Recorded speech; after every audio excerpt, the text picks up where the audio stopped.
সিদাই থানাধীন সাতডুবিয়া গ্রামে এক নিরীহ পরিবারের উপর বর্বরোচিত হামলার অভিযোগকে কেন্দ্র করে চাঞ্চল্য ছড়িয়েছে গোটা এলাকায়। অভিযোগ, ছেলেকে ভিন্ন জাতের মেয়ের সঙ্গে বিয়ে দেওয়াকে অপরাধ মনে করে প্রতিবেশী প্রভাবশালী পরিবার লাঠিসোঁটা নিয়ে হামলা চালায় মা, ছেলে ও পুত্রবধূর উপর।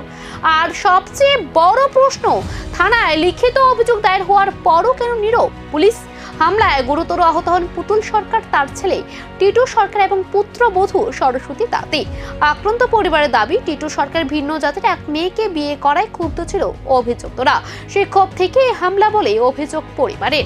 ঘটনার পর নির্যাতিত পরিবার সিদাই থানায় লিখিত অভিযোগ দায়ের করলেও এখনো পর্যন্ত অভিযুক্তদের বিরুদ্ধে কোনো কড়া পদক্ষেপ নেওয়া হয়নি বলে অভিযোগ উঠেছে। উল্টো মামলা করার অপরাধে ফের হুমকির মুখে পড়তে হচ্ছে পরিবারটিকে।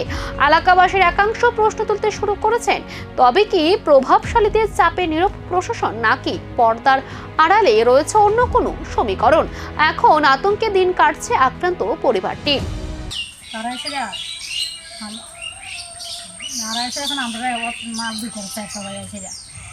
আমি কইছিলাম আর কি, আমার ছেলের খুব মারধর করতেছে, মারধর করতে পারে।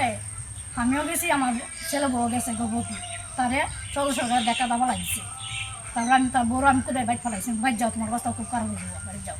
তারপরে আমি খুব চেষ্টা করতেছি বাঁচানোর তারে, তারা আমার দূর করে আমার শুদ্ধ মারছে, তারা সবাই মিল যায়, তারা 5 জনে বেশি মারছে আমার। কি কারণে মারধর করছেন? তারা মারধরে ওই তো আমরা ওই ছেলে ওই অন্য জাতি আনছি লেগে কেরা আমরা আনছি, আইনা পরিবারে কেরা ঢুকাইছি, এই জন্য আর কি।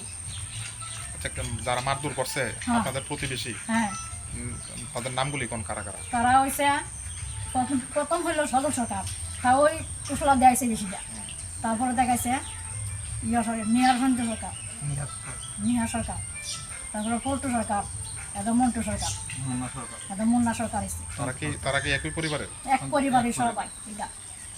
তারপরে সন্তু সরকার। একদিকে ভিন্ন জাতিতে বিয়ে, অন্যদিকে প্রভাবশালীদের হুমকি, আর সবকিছুর মাঝে পুলিশের রহস্যজনক নিরাপত্তা। তাহলে কি সত্যি বিচার পাবে এই পরিবার, নাকি প্রভাবের জেরে থামাচাপা পড়ে যাবে গোটা ঘটনা? এখন সেদিকে তাকিয়ে গোটা সাতডুবিয়া।